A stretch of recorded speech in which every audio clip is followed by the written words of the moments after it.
Winged Nation presents, presented by Drydene DRF Racing Oils.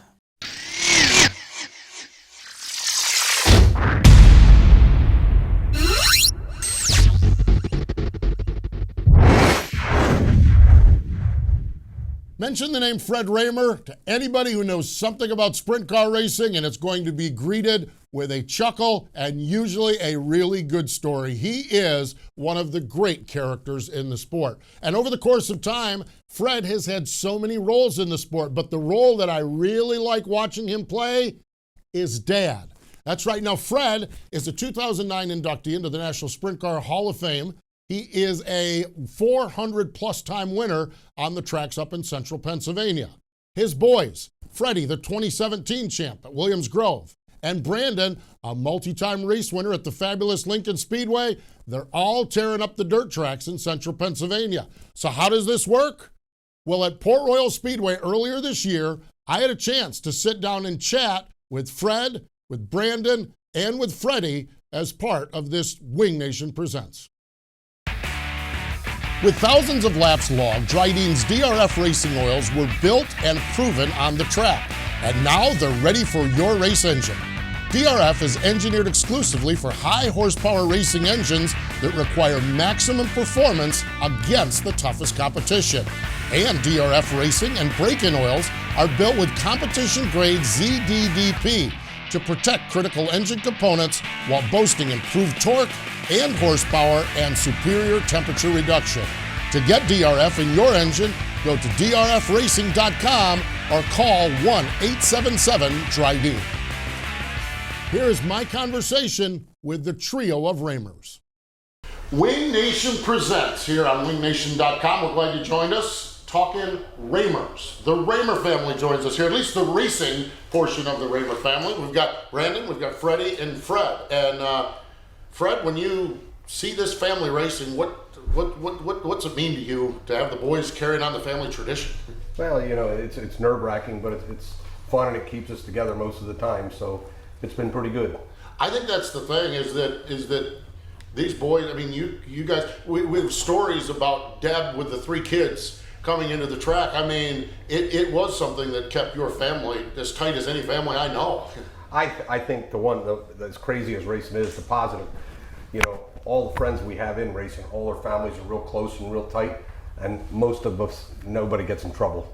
You know, so it keeps you on the straight and narrow, keeps you common interest your whole life, common goal, and I think that part of racing is really a positive. I think it's really family, and it don't matter if you're 8 or 80, same enjoyment level. Yep. Freddie, your first early recollections of racing, whether it's your dad or whether it's going to the track, what do you, as a little kid, what are some of the first things you remember?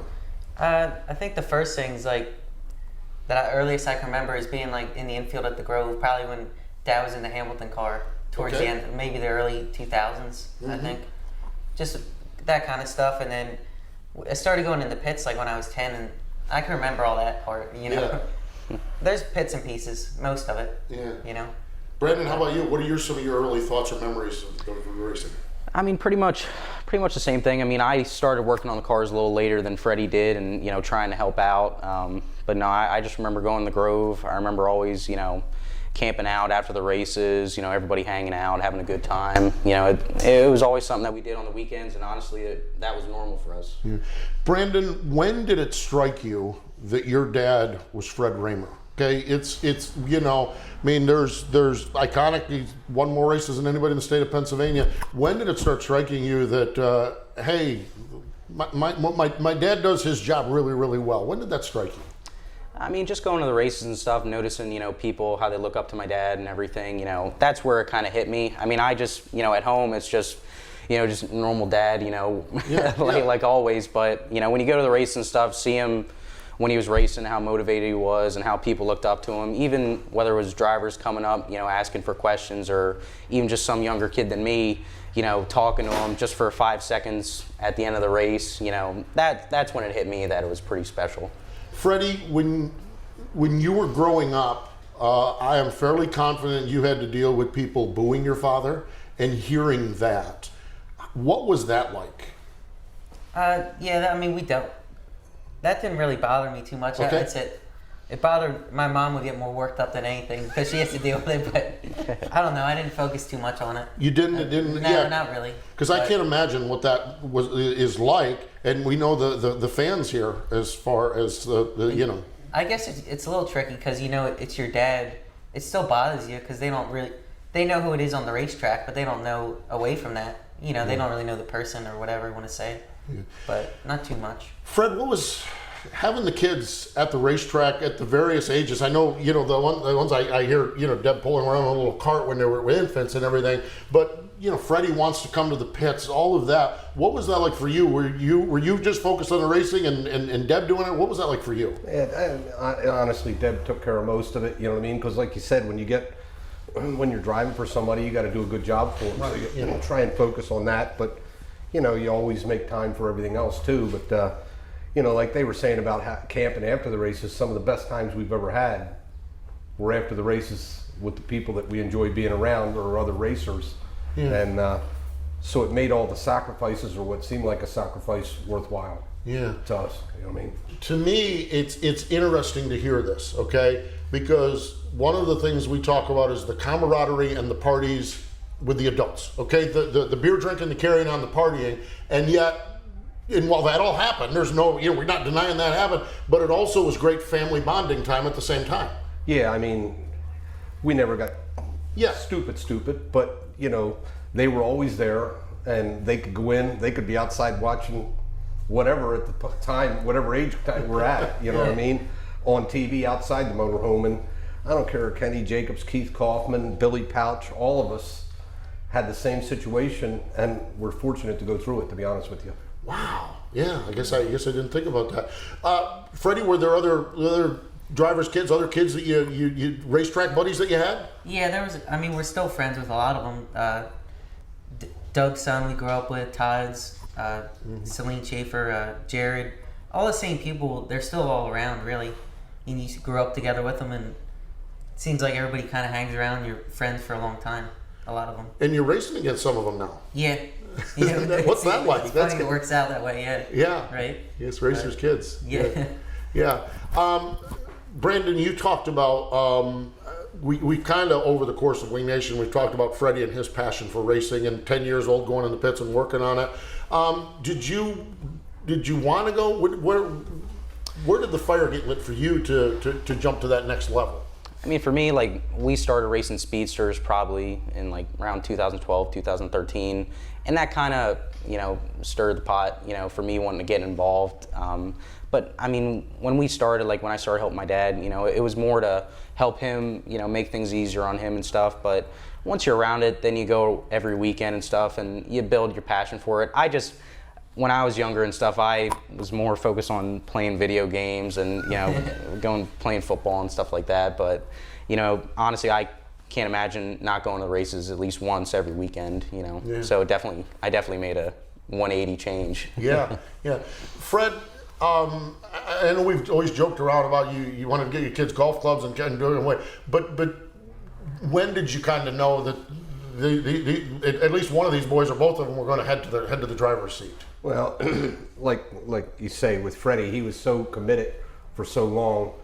I knew we were in trouble there, and as much as he helped me all them years, I had to give back some, and here we are. So with both him and Brandon, it's quite a commitment to do. And you look at Jack Hodenshield, same thing with Sheldon and all that, and just something you can't be around something like that and not get taken in by it. And like I said, as crazy as it is and the danger part, it's still the best family atmosphere there is. I mean, Brent Kading got a great family. Mm-hmm. All the guys I know in racing, Jacobs, everybody. It's incredible. When you think about the family bond there, you're right. All those families are tight families, and kids might party a little bit, but they're not out doing anything crazy. No. It's kept everyone out of trouble. And the other families keep an eye on your kids as much as what I mean. And they're always around people that aren't going to let them get in trouble. And it really, that part of it is really a positive. What is watching the boys race together?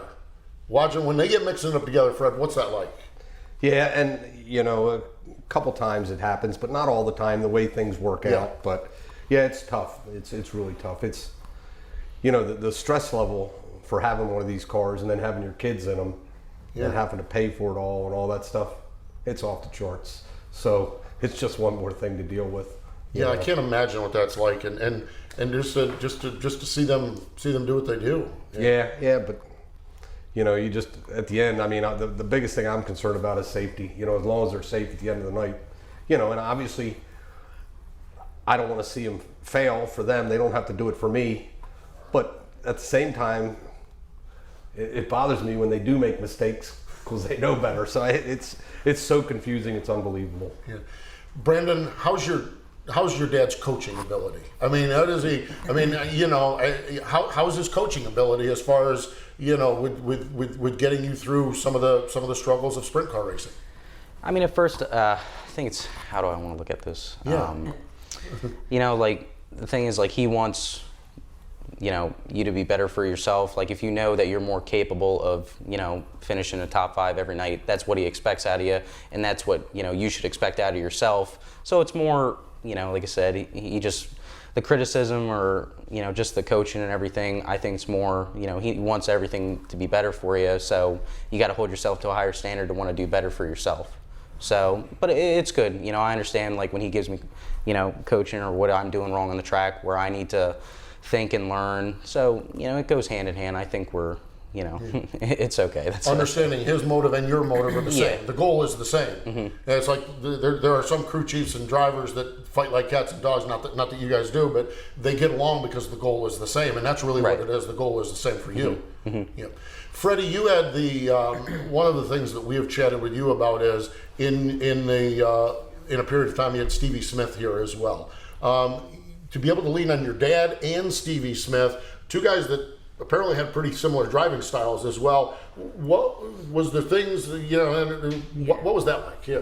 I don't know. It seems like it was like perfect timing to start running 410s, and between Dad helping out and Stevie, some of the things I drive more like Stevie certain points of the night and some of Dad, and I think it really advanced the learning curve, and I still talk to him about stuff with the car, things I could do better, throughout the night. But I think it worked out. I don't think it could have been better, honestly, the way it worked out at the time. Stevie, in all honesty, is a better coach, and he I don't know if he sees it from back here versus seeing your kids.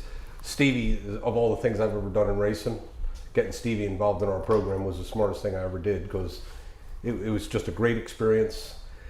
As having it be in our car, it's the most enjoyable time I've ever had watching him drive our car. Never knew how good a driver he was until I watched him every lap, and really enjoyed that. Enjoyed his friendship and him and Nikki, and what he was able to do for the boys is, and like you said, Freddie can learn more from Stevie, talking to Stevie, than he come from me, because Stevie's more objective, I think.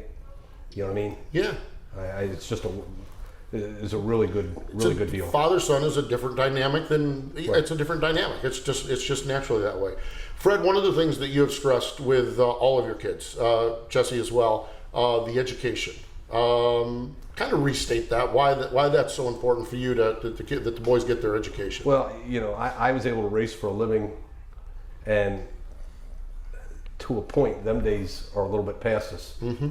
And racing is really great and all that, but having a job you can go to every day, make a good living and still go racing, that's what was the most important to Debbie and I. And of all the things I'm proud of with my kids, their college degrees are the most important, and their work ethic, and all that. To me, in 2019, I think that's the most important. Hey, great for all the guys that want to race for a living, and good for them, but I'm worried about my kids 10, 15 years from now. And it's going to be tough sledding, I think. What your daughter Chessie? If you're not familiar, the Raymer boys are part of triplets. Okay, daughter Chessie. She went to the races all the time, but she didn't adopt the passion for it. What happened there? Just grateful, nothing. That's one road I couldn't travel. You know what I mean? But she did her own thing. she was really good at lacrosse and all that, and she graduated Slippery Rock and now, East Stroudsburg, and now she's at Slippery Rock and she's doing an internship to be a PA. So she's got less than a year left on that, and then she'll start her real life. So, but it's all good. Yeah, that's good. She was always there though, up until I'd say later years in high school. Once lacrosse started taking off, she was there every weekend also. Yeah, wow, that's amazing. When you, Freddie, you've got your degree. What are you doing? What are you working? It's a place really close to my house now, but it's called Jacob Smith & Sons, but it's a stainless steel fabrication shop. It could be anything from like stuff, appliances in kitchens, like trim work, to any custom paneling or anything, medical grade stuff, food industry, kind of like a job shop or custom stainless steel, aluminum kind of place. And you're an engineer there, right? Engineer, I guess, and do some work in the shop. It's just like 12 employees, so you get to do a little bit of everything. A little hands-on, which is really good for him because he likes to be hands-on. Yeah, it's working out really well. Yeah, I can't see him at a desktop or a computer. I mean, there's a part of time where you've got to do that. Obviously, when it comes to design and everything, that is cool. Brandon, what are you doing? What are you working on? I mean, I just graduated college 2 weeks ago, but now, I had been running a graphic shop for the last couple of years, and that's been really taken off. We do a lot of we do vehicle wraps for like landscaping companies or whoever business that comes in, but do a lot of fire vehicles, a lot of police vehicles for a guy that does lighting, but pretty much anything that comes in the door. I mean, I wrap boats, wrap trailers, if it's a job, I don't really like to turn it away, but it's doing pretty well. It's been consistently busy for the last couple of months. So now that I'm out of college, I think I can focus on it a little more and make it more successful. Yeah, your dad shared kind of the vision of having a real job and racing on the side. Would you like to pursue full-time racing at some point, or are you pretty much understand the world we live in now? And is that good? Are you good with where you're at with it? It's all what opportunities come available to you. But, like I said, with Dad putting so much emphasis on a degree, that just gives you something to fall back on in case things don't go south, whatever. But, I love racing. I'd love to do it 2 to 3 nights a week. But, when you're focusing on college, when you're trying to focus on, especially me trying to get a business going, you got other commitments, and, it just becomes a part of your life. When I was younger, when we just started, all I wanted to do was go racing, but things get in the way, and and honestly, I don't race as much as Freddie. 1 night a week at Lincoln, and on and off at the Grove or Susky is what we're able to do right now. But if say now that college is out of the way, maybe we'll try to get to a little bit more, races and stuff. But it all, like I said, comes down to opportunity. Freddie, what about you? If would you like to try a full-time, if a ride, obviously it's got to be a perfect scenario, but would that be something you'd like to try at some point? I wouldn't be opposed to it at some point. Right now, I'm young and still have things to learn, but I think I'd be capable of doing it at some point. But even though now, I have a really good job and it's working out really well, we could run 80 shows in Pennsylvania just racing on the weekends. And go to the big shows, and we can make really good money with the car if we run well like we do on most nights. And I could have a really good job, and I think I could do both. And if it came up at the right time, maybe 5 or 10 years or whatever, I'm not dead set against it. So, no, I would think about it. Fred, do you ever you've driven for years, and actually the irony of it is you were pretty much I don't know. Did you ever own your own car when you drove? No, not really. I started with my own car. The first race car we bought with our wedding money. And we won. I think the first race I ever won was at the Grove in that, and or damn close to it, maybe the second. And but no, since then, it's hard to be an owner operator. Yeah, that was my question. You drive with a different mentality because you got to keep the thing going. So that raises the bar or level of difficulty quite a bit. So I was always fortunate to drive for good people. So I never had to do that, and realistically couldn't. Yeah.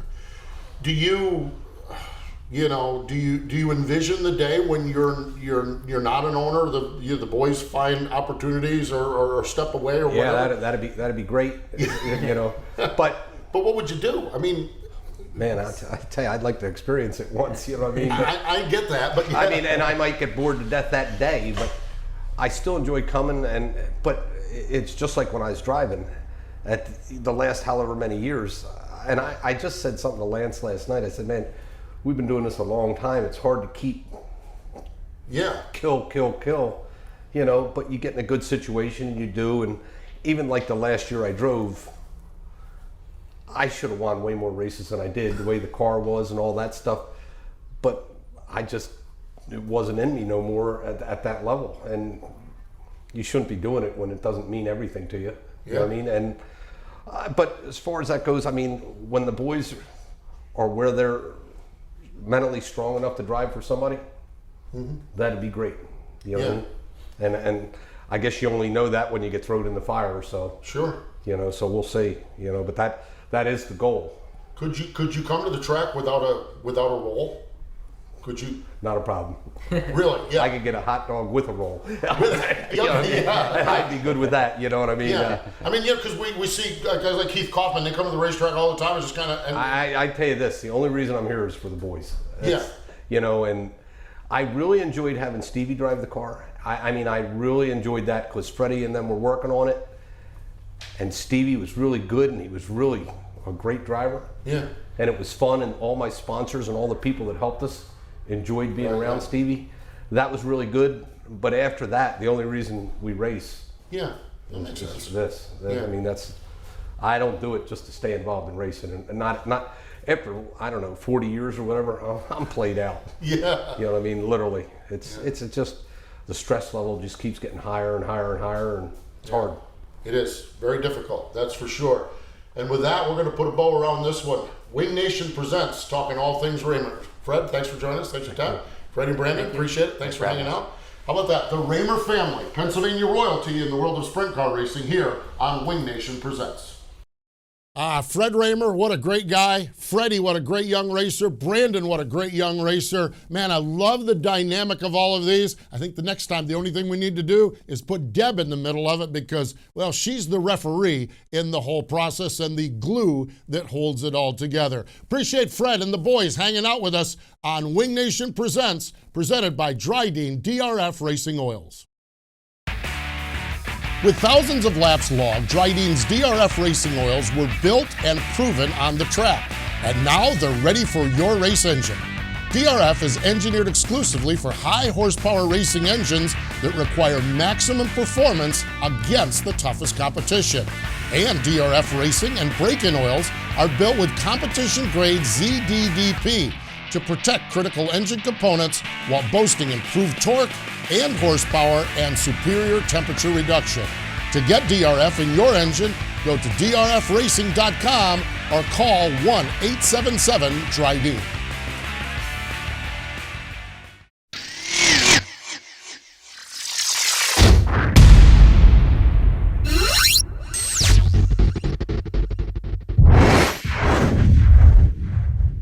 Winged Nation Presents, presented by Drydene DRF Racing Oils.